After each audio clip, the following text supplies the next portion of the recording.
As-tu déjà pris un moment pour réfléchir à cette voix dans ta tête? Cette voix qui commente, qui critique, qui juge. Cette voix qui te dit quoi faire, ou parfois quoi ne pas faire. Nous vivons avec elle tout le temps, au point de croire qu'elle vient d'ailleurs. Mais que dirais-tu si je te disais que ce dialogue mental, ce récit constant, ce n'est en réalité pas toi? Pense à ceci, depuis que tu te réveilles, ton esprit commence à parler. Lève-toi, aujourd'hui tu as beaucoup à faire. Pourquoi as-tu dit cela hier? Tu aurais dû t'efforcer un peu plus.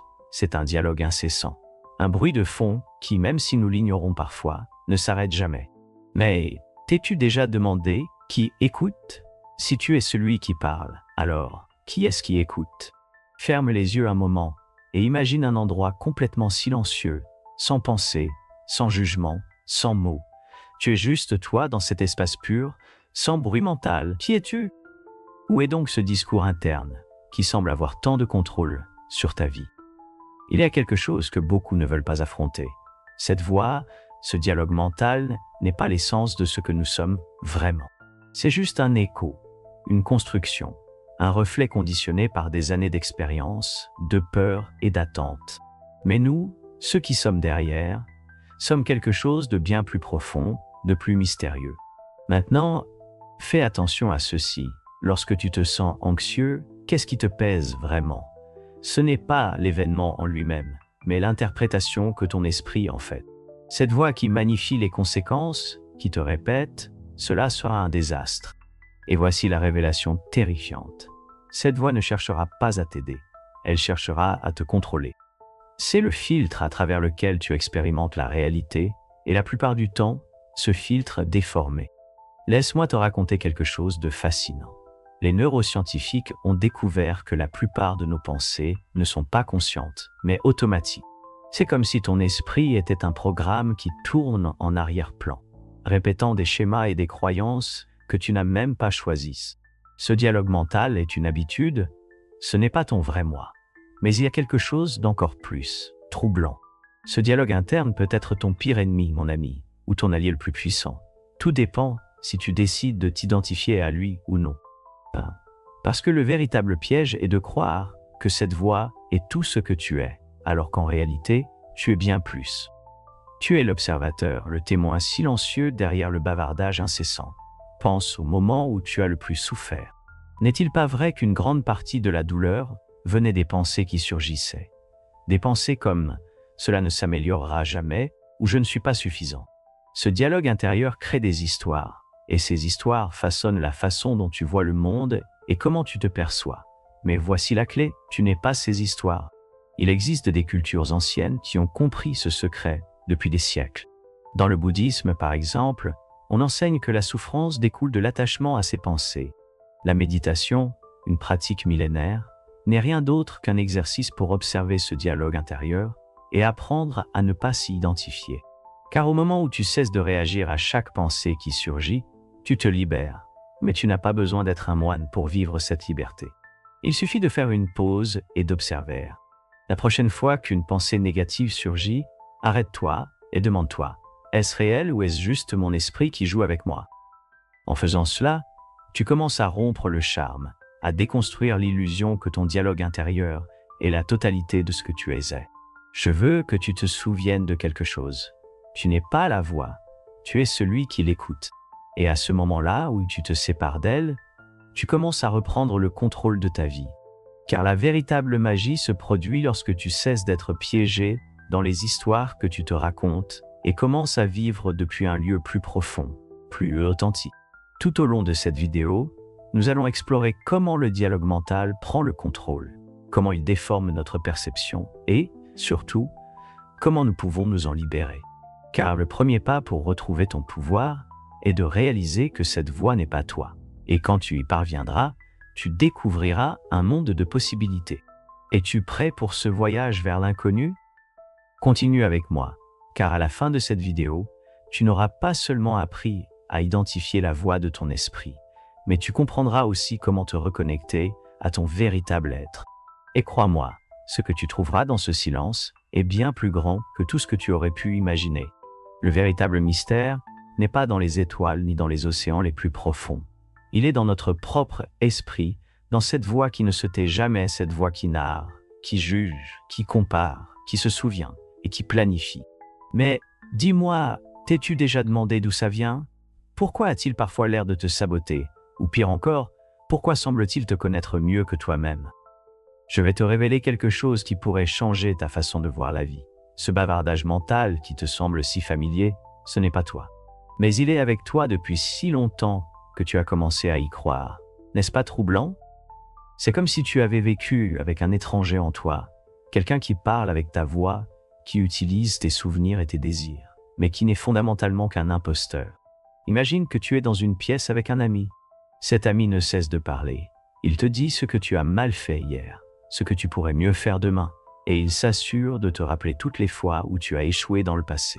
Combien de temps pourrais-tu le supporter avant de te lasser? Maintenant, pense que cette même voix vit dans ta tête. Et le pire, c'est que tu l'écoutes sans te poser de questions. Mais voici le secret. Cette voix n'a pas de pouvoir réel, à moins que tu ne lui en donnes. Chaque fois que tu acceptes ses critiques, chaque fois que tu te perds dans ses préoccupations ou ses peurs, tu lui donnes de la force. Cependant, il y a une issue. Tu peux apprendre à l'observer, à la désarmer et finalement à la faire taire. Anna avait une vie apparemment parfaite. Un bon travail, des amis, une famille qui l'aimait. Mais chaque nuit, quand elle se mettait au lit, cette voix apparaissait et lui murmurait ses insécurités. Elle lui rappelait ses erreurs. « Tu n'es pas assez », lui disait-elle. « Tu ne le seras jamais ». Et Anna la croyait. Cette voix la contrôlait, lui volait sa paix et la maintenait piégée dans un cycle de doute et d'autocritique. Un jour, Anna a décidé qu'elle ne pouvait plus vivre ainsi. Elle a commencé à chercher, à poser des questions. Et c'est alors qu'elle a découvert quelque chose qui a tout changé. Elle n'était pas cette voix. Elle a compris que le bavardage mental était comme un programme informatique fonctionnant en pilote automatique, alimenté par des années de croyances limitantes et d'expériences passées. Mais en prenant conscience de cela, quelque chose en elle a changé. Elle a commencé à observer la voix plutôt que de réagir à elle, et avec le temps, cette voix a perdu son pouvoir. Le cas d'Anna n'est pas unique. Nous avons tous une voix intérieure, celle qui peut être notre plus grande critique ou notre meilleur allié. Mais le truc est d'apprendre à prendre du recul par rapport à elle. Parce que plus tu laisses d'espace à cette voix, moins il reste de place pour ton véritable être. Celui qui est en paix, celui qui sait ce qui est juste, sans qu'on ait besoin de le lui dire.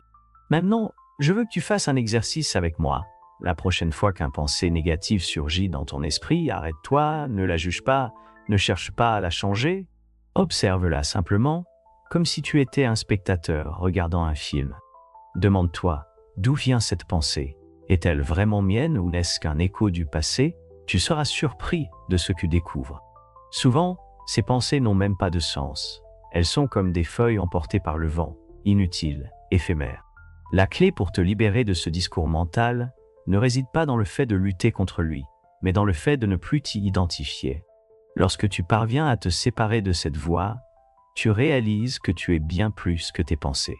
Tu es l'espace dans lequel ces pensées apparaissent. Et dans cet espace, il y a la liberté. Pense à ceci, si cette voix était vraiment toi, tu ne pourrais pas l'observer, tu ne pourrais pas la remettre en question. Mais tu le fais, n'est-ce pas? C'est la preuve ultime que tu es l'observateur, pas l'observé, et ce simple changement de perspective a le pouvoir de transformer ta vie. Alors, qui es-tu vraiment? C'est la question qui nous a menés jusqu'ici. Et maintenant, après ce voyage à travers les ombres de ton esprit, j'espère que tu as commencé à comprendre quelque chose de fondamental. Tu es bien plus que cette voix qui te dit qui tu devrais être, ce que tu as mal fait ou ce que tu devrais craindre. Tu es l'espace où surgit cette voix. Tu es l'observateur silencieux qui, malgré le bruit constant, est toujours là, présent. Imagine un instant à quoi ressemblerait ta vie sans laisser cette voix contrôler tes émotions, tes décisions, ta vie. Te rends-tu compte du poids que tu pourrais lâcher? Ce ne serait pas la fin de tes pensées, car penser est naturel, mais ce serait la fin du contrôle que ces pensées ont sur toi. Je veux que tu te souviennes de quelque chose de puissant. Tu n'as pas à croire tout ce que tu penses, car, en réalité, tu n'es pas la somme de tes pensées. Tu es la conscience qui les observe. Et cette conscience est libre. Elle l'a toujours été. Elle n'attendait que tu t'en rendes compte. À partir de maintenant, chaque fois que cette voix te murmure quelque chose qui te fait douter de toi-même, quelque chose qui réveille tes peurs ou te fait te sentir petit, arrête-toi, respire et dis à voix haute, « Je ne suis pas cette voix, je suis celui qui l'écoute ». Car ce simple acte de distanciation te rendra un pouvoir que tu ne savais peut-être pas avoir perdu. La conversation mentale est comme un narrateur d'un livre. Elle peut raconter l'histoire de ta vie de différentes manières. Elle peut faire en sorte que tout semble un drame tragique ou une aventure épique, mais tu es l'auteur. Tu décides si tu laisses cette voix t'esclavager ou si tu prends le contrôle de la narration. Alors, maintenant que nous avons atteint la fin de ce voyage, je veux te laisser avec une réflexion. La prochaine fois que tu te trouves piégé dans tes pensées, demande-toi, qui est en train d'écouter? Cette question, bien que simple, a le pouvoir de te sortir du transe mental dans laquelle tant de gens vivent. Et peu à peu, tu commenceras à voir la vie d'une manière complètement différente. Avant de nous dire au revoir, je veux te poser une question troublante, une question à laquelle j'aimerais que tu répondes dans les commentaires. Si cette voix n'est pas toi, alors, qui es-tu vraiment? Je veux que tu laisses cette réponse ici en bas, dans les commentaires. Peu importe si c'est courte ou longue, écris-la avec le cœur, car cet espace est une communauté de chercheurs, des personnes comme toi, qui explorent les recoins les plus profonds de l'esprit humain. Et si ce voyage a résonné en toi, s'il t'a fait réfléchir, ou au moins te remettre en question sur quelque chose que tu prenais pour acquis, abonne-toi à cette chaîne. C'est un refuge pour les esprits agités, pour ceux qui cherchent des réponses au-delà de la surface. Et n'oublie pas d'activer la cloche pour ne pas manquer les prochaines vidéos, car ce qui arrive sera encore plus profond et transformateur. Et pour finir, si tu veux emporter une petite tâche de cette vidéo, fais ceci. Lorsque tu es pris par une pensée négative, arrête-toi, souris et dis « Merci pour ton avis, mais je n'en ai pas besoin ». Cette simple phrase est comme une clé qui peut t'ouvrir la porte vers la liberté mentale. Souviens-toi, l'abîme de tes pensées ne te définit pas. C'est toi qui décides si tu restes au bord ou si tu fais un pas vers la liberté. On se retrouve dans la prochaine vidéo.